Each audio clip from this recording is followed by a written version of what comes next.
يا عبادي الذين آمنوا إن أرضي واسعة فإياي فاعبدون كل نفس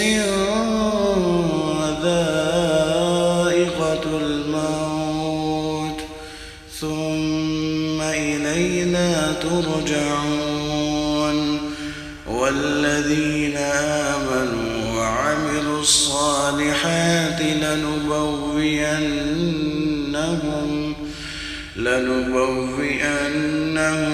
من الجنة غرفا تجري من تحتها الأنهار خالدين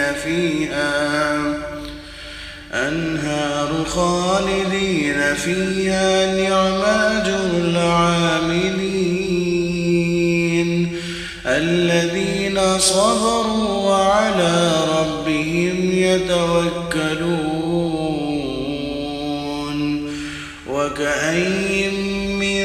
دابة لا تحمل رزقها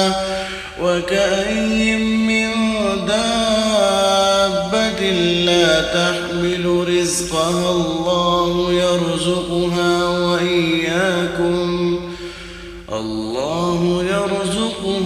وإياكم وهو السميع العليم.